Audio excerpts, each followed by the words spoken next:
Alright, here we go guys. Gul'dan. This is a pretty interesting fight, especially for tanks. We have to manage a few things. And I will go ahead and walk you through how to bear tank this fight. It's very simple. You're going to be dealing with both magical and physical damage, so you just need to roll Ursol and Iron Furs. Save your big cooldowns for certain abilities, and I will show you which abilities those are. So we're going to go ahead and pull as soon as he pops up, because there's the other tank. So here we go. This is LFR, so it's not as intense, but just to kind of give you an idea of how the mechanics work and what you need to work on. Here's the first ad.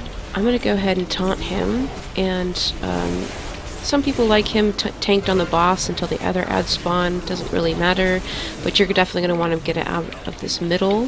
There's the other ad. We'll pick him up too. Now, you want to save your tanking cooldown, your resonant barrier, for this, Shattered Essence.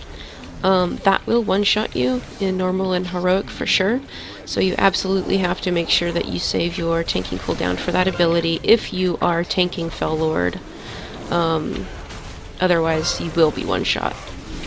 It's very embarrassing if you miss that. So make sure you dodge the beams. Make sure to keep these ads grouped up the best you can for cleave damage. Make sure that you pick them up as soon as you can. On heroic, those pillars will spawn, and it's very important you don't get hit by those spikes, especially if you're tanking Fel Lord, because if you do get hit by one of those spikes before he casts his one-shot ability or his damaging ability, you will be spiked and you will not be able to use your resonant barrier to mitigate that damage. So make sure you dodge everything. And here we go. So DPS just kills all of that. And then as a tank, basically you want, again this is LFR, so people just go where they want to, but you want to position yourself on the other side, away from everybody. I'm gonna go ahead and reposition myself because the tank's over here. Because you don't want anyone else stacking on him. Otherwise he will scythe. Okay, so I'm going to get bonds.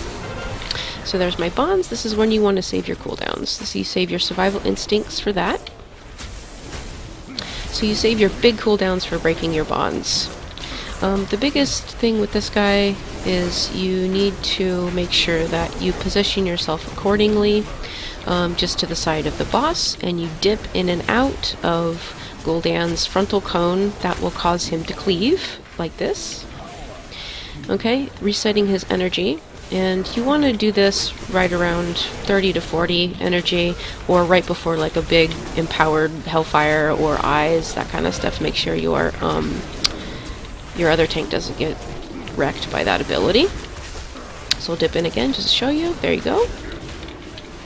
Sometimes it can be finicky, and you have to really be in front of him in order to do it. So tank swaps happen at bonds, so every time your tank gets bonds, you taunt. And then you take the boss. And then it's the other tank's responsibility to reset the energy pool. And as you're tanking Gul'dan, you want to rotate your cooldowns. Iron Furs, keep those up all the time, and Mark of Ursol for Hellfire or Eyeballs. It just helps mitigate some of that magical damage. So again, you're just going to rotate, you know, Mangle, Thrash, Moonfire, all that good stuff. It's important to keep your cooldowns up for that energy restart. Now on heroic ads spawn, all you need to do is pick those up, bring them to the boss, and make sure they're interrupted. So here comes bonds, I'm going to be knocked back. Now you can also use your extra action button to get out of these bonds if you need to. No damage.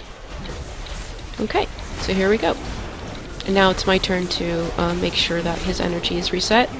So I just stand off to the side. So go ahead and reset it. Here we go.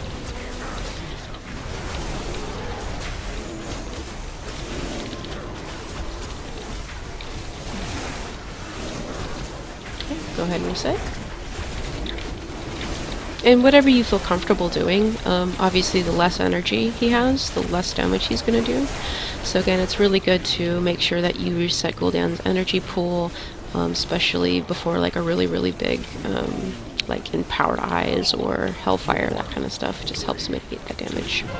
Okay, so my turn to taunt. I will taunt. He gets knocked back.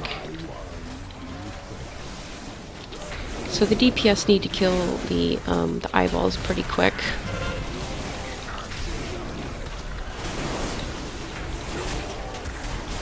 And that's pretty much it as a tank. You rinse and repeat this for the first phases.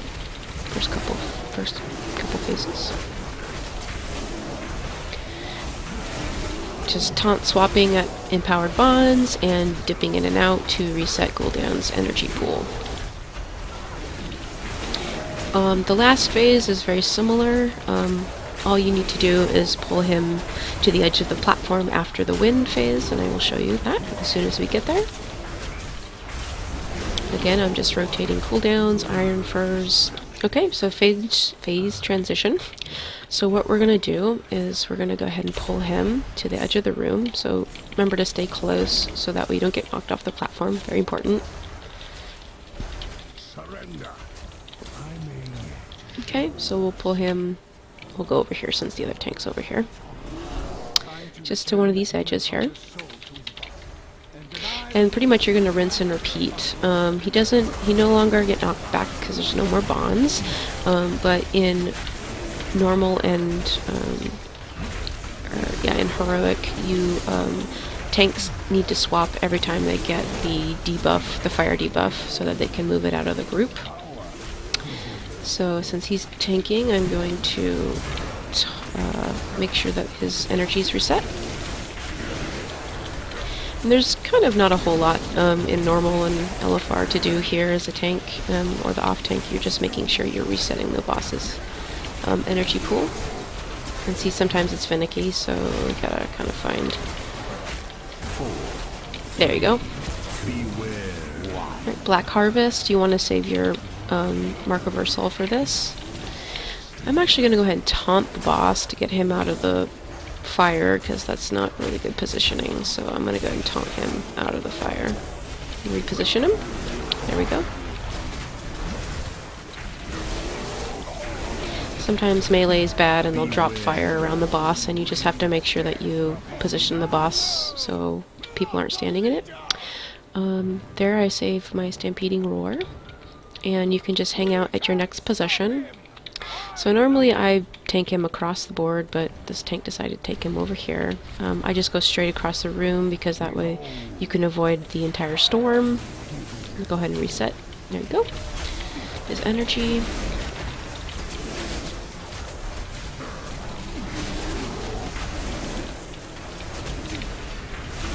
But basically the boss teleports to you, so you need to make sure that you position yourself accordingly at the edge of the room. And you tank him at the edge of the room, which gives ranged and melee time and space to move with their pools, their fire pools. 4, 3. Again, you just want to rotate Iron Furs. Beware. There's Black Harvest, so you want to use Ursal. And you want to rotate your cooldowns as well when you're resetting its energy, because you will also get hit by that not Black Harvest, excuse me, but by the Scythe as well. So you want to make sure you have cooldowns up for that. There's bad melee, just throwing fire all over the place. Alright, there's Storm. Just to show you, hopefully if I got aggro. He'll come to me. Behold. Yeah, so he died. And that's Gul'dan in a nutshell. Basically the biggest thing is taunt off your off-tank every bonds in the second phase. Pick up ads in the first phase, tank them together, make sure you pop your tank cooldown for his one-shot ability, and then in the last phase, just move him around the platform on the edges to make sure range and melee have enough room to move fire. And that's pretty much it.